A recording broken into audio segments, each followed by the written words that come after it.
Baik, terima kasih Ibu Nina, terima kasih Teh Ais. Saya izin memulai, Ibu Bapak. Assalamualaikum warahmatullahi wabarakatuh. Selamat pagi Bapak Ibu. Perkenalkan, saya Anissa Safia Akilah, mahasiswa Prodi Dietitian dari Poltekkes Bandung. Hari ini akan mempresentasikan hasil analisis pengelolaan logistik di instalasi gizi RSUP Dr. Hasan Sadikin Bandung.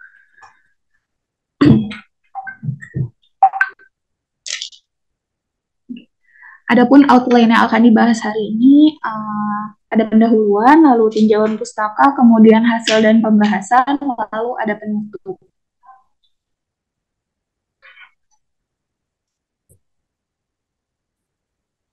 Untuk bab yang pertama yaitu pendahuluan, akan disajikan latar belakang dan tujuan. Dan next. Untuk latar belakang sendiri, proses logistik ini menunjang proses atau sistem pengelolaan makanan. Melalui proses logistik ini material dapat sampai ke tempat produksi melalui saluran distribusi sehingga mampu memberikan kegunaan yang baik. Penyelenggaraan makanan logistik yang berperan merupakan logistik non-medis, sehingga dalam penyelenggaraan makanan diperlukan pengelolaan logistik yang baik. Next. Untuk tujuan dari kegiatan analisis pengelolaan logistik ini, yang pertama, kita melakukan penyusunan taksiran kebutuhan bahan makanan di instalasi gizi, kemudian mengikuti proses pemesanan bahan makanan di instalasi gizi, lalu melakukan dan mengikuti proses penerimaan bahan makanan di instalasi gizi, juga mengikuti proses penyimpanan bahan makanan di instalasi gizi, dan mengikuti proses penyaluran bahan makanan di instalasi gizi.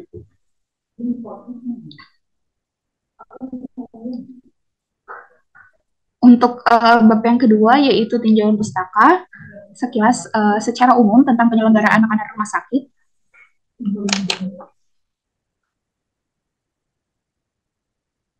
Jadi penyelenggaraan makanan rumah sakit secara umum merupakan rangkaian kegiatan mulai dari perencanaan menu, perencanaan kebutuhan bahan makanan, perencanaan anggaran belanja, pengadaan bahan makanan, penerimaan dan penyimpanan, pemasakan bahan makanan, kemudian distribusi dan pencatatan laporan serta evaluasi. Lalu kegiatan penyelenggaraan makanan rumah sakit ini meliputi yang pertama ada perencanaan kebutuhan, kemudian pemesanan bahan makanan, lalu penerimaan bahan makanan, kemudian penyimpanan bahan makanan, lalu distribusi bahan makanan. Untuk tujuan dari penyelenggaraan makanan ini adalah menyediakan makanan yang berkualitas sesuai kebutuhan gizi, biaya, aman, dan dapat diterima oleh konsumen. Next.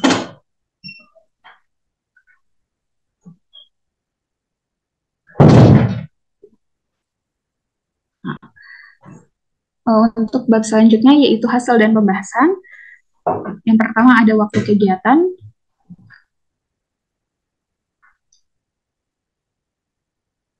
Next.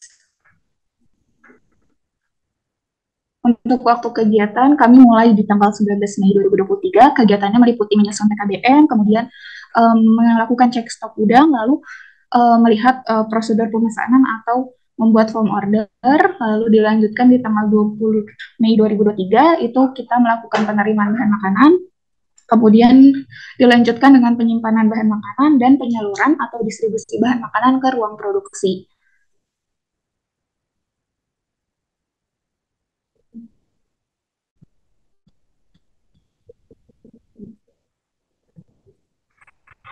Next.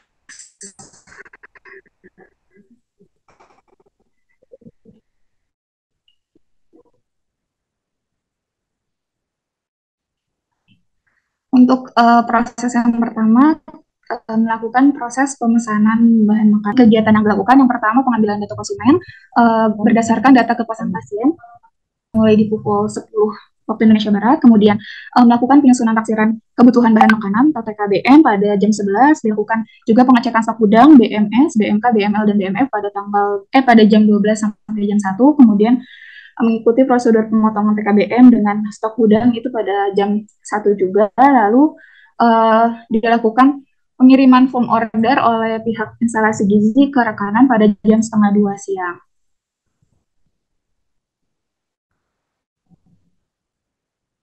Kemudian proses yang pertama yaitu proses pemesanan bahan makanan yang dilakukan tanggal 19 Mei 2023. Itu ada pengambilan data konsumen. Yang pertama, data konsumennya ini berdasarkan data kekuatan pasien dan data permintaan makan dokter dan pegawai pada jam 10. Kemudian dilakukan penyusunan taksiran kebutuhan bahan makanan pada jam 11, kemudian pengecekan stok gudang pada jam 12 dan jam 1, lalu ada pemotongan PKBM berdasarkan data stok gudang, kemudian juga dibuat form order pada jam 1, lalu form order ini dikirim ke rekanan pada jam setengah 2. Berikut ini ada data kekuatan pasien pada tanggal 19 Mei, kemudian berikut ini ada data permintaan dokter dan pegawai yang bertugas pada tanggal 20 Mei 2023. Kemudian ini rincian penyusunan TKBM untuk bahan makanan segar menu 10 pada tanggal yang dilakukan pada tanggal 19 Mei 2023. Yang pertama ada ketimun Jepang dengan jumlah yang digunakan itu 15 gram. Pada menu daging sup ini menu ke-1 dengan jumlah pasien non dietnya 246, pegawai yang masuk pagi 12, kemudian ada dokter yang bertugas 115, sehingga total konsumennya itu 373 dan didapatkan taksiran pemesanan 5.595 gram. Kemudian untuk labu kuning, jumlah yang digunakan untuk labu kuning ini 91 gram, untuk menu tim blender rice, untuk pasien diet sebanyak 12 orang, sehingga jumlah konsumennya 12 orang. Taksiran pemesanannya 1092 gram atau 1,92 kilogram. Next. Berikutnya ada bahan makanan pecai. Pecai ini digunakan pada menu makan siang tanggal 20 Mei 2023 sebanyak 45 gram per orang dengan jumlah konsumen sebanyak 434 pasien non-diet, kemudian 17 pegawai dan 115 dokter. Sehingga diperoleh taksiran kebutuhan pecai ini sebanyak 25.470 gram atau 25,47 kilogram. Lalu bahan makanan kedua ada pisang Ambon digunakan pada makan sore tanggal 20 Mei 2023 dibutuhkan sebanyak 125 gram per orang dengan jumlah konsumen sebanyak 443 pasien non-diet, kemudian 17 pegawai, sehingga diperoleh taksiran kebutuhan pisang Ambon adalah sebanyak 56.375 gram atau 56,4 kilogram.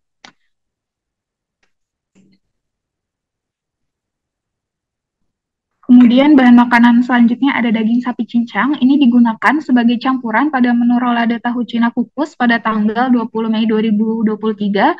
Dibutuhkan sebanyak 2 gram per orang dengan jumlah konsumen sebanyak 434 pasien non-diet dan 17 pegawai, sehingga diperoleh taksiran kebutuhan daging sapinya sebanyak 902 gram atau 0,9 kilogram.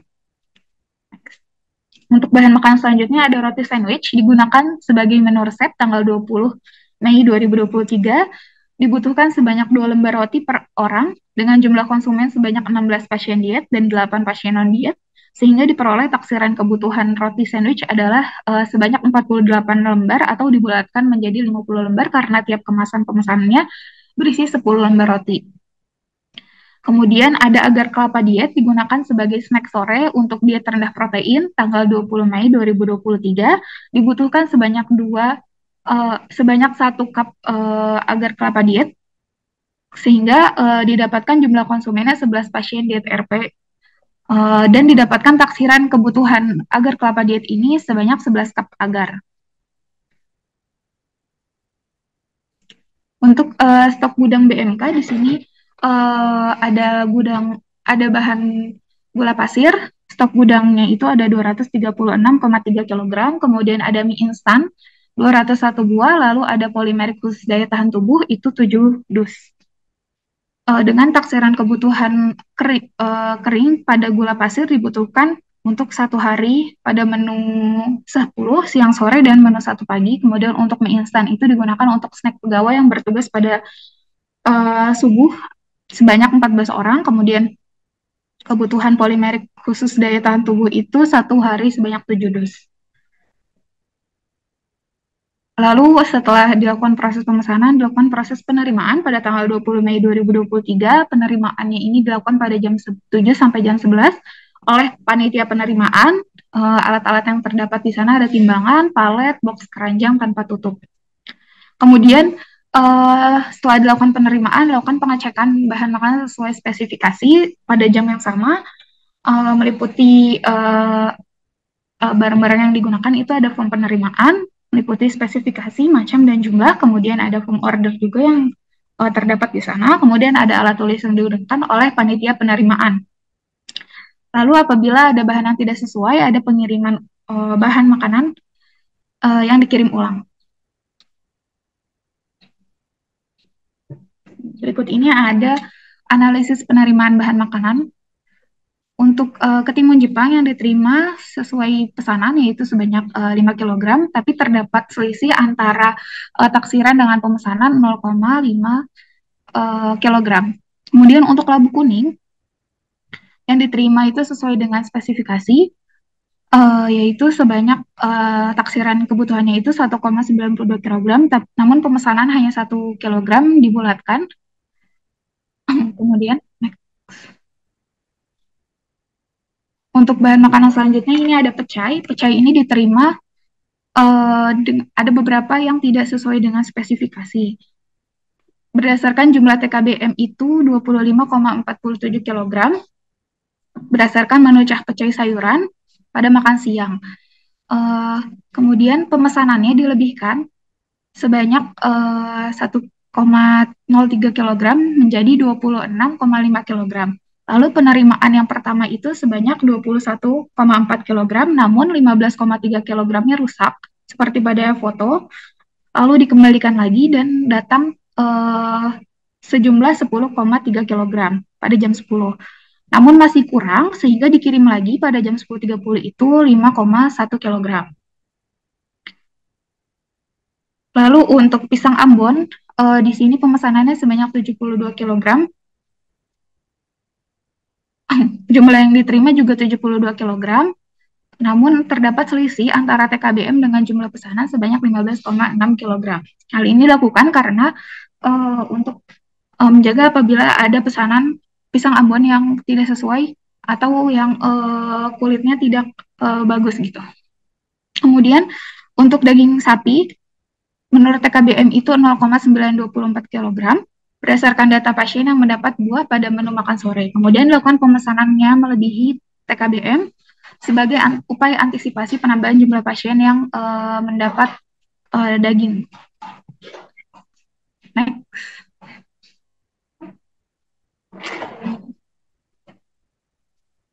Lalu di sini ada roti, selanjutnya ada pesanan roti sebanyak 7 bungkus berisi 70 lembar roti.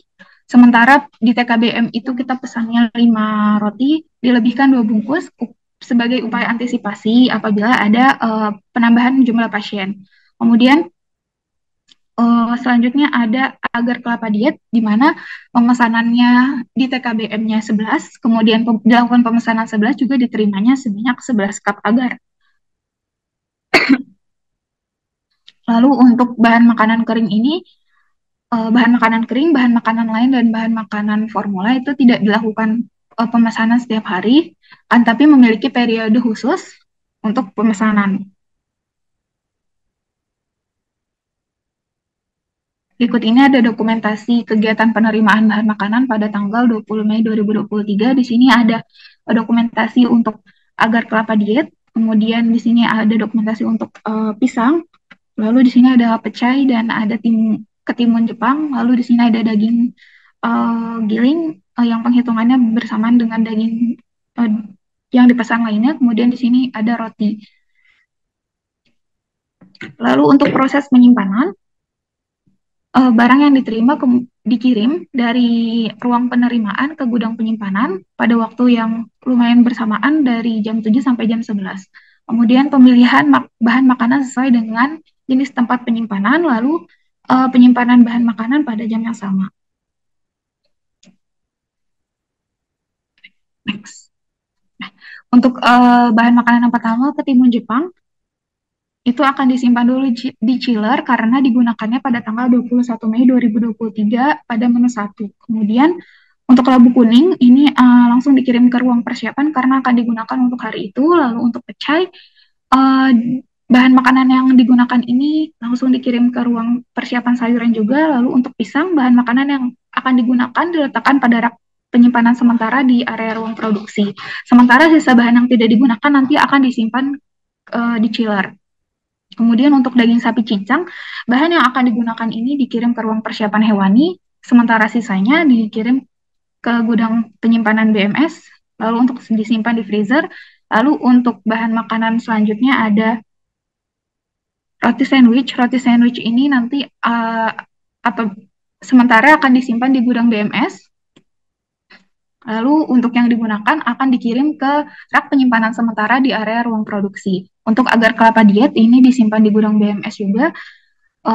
Lalu apabila digunakan itu akan disimpan ke ruang penyimpanan sementara di area ruang produksi. Lalu untuk bahan makanan gula pasir, mie instan, dan polimer khusus daya tahan tubuh disimpan di gudang bahan makanan kering.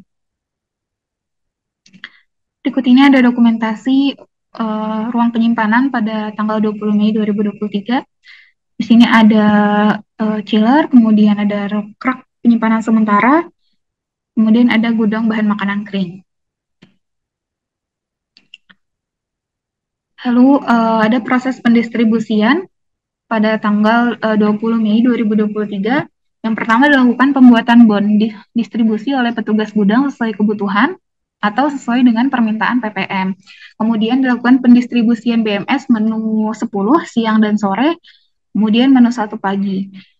Kemudian dilakukan pendistribusian BMK, BML, dan BMF untuk menu 10 pagi, siang, sore.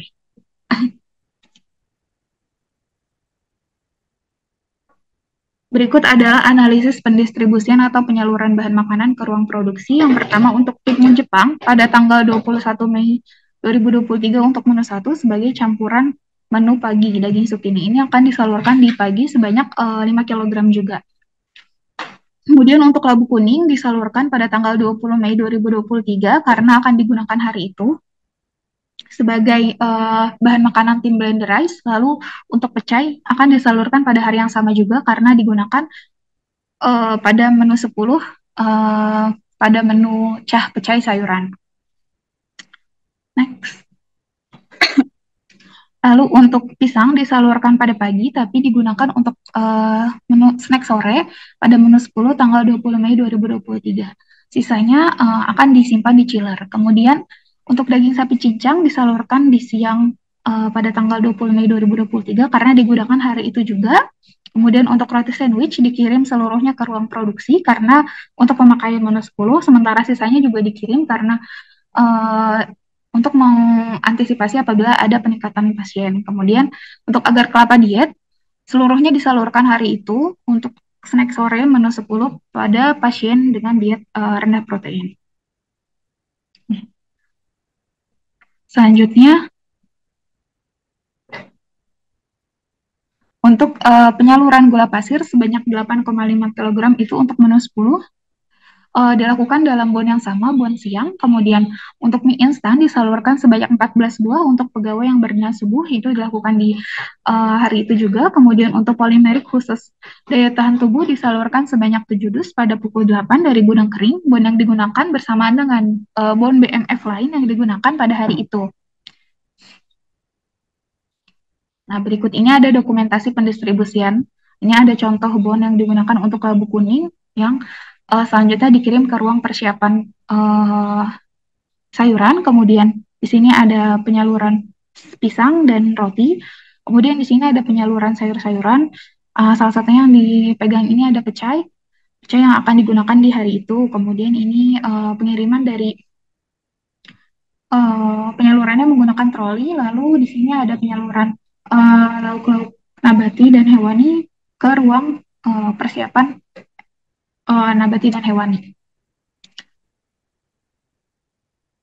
Baik, selanjutnya yaitu penutup kesimpulan. di mana kesimpulannya proses penyusunan taksiran kebutuhan bahan makanan berdasarkan data kekuatan pasien hari sebelumnya dan data dokter dan pegawai yang bertugas pada hari menu dibuat, serta kebutuhan menu standar sesuai berat kotor.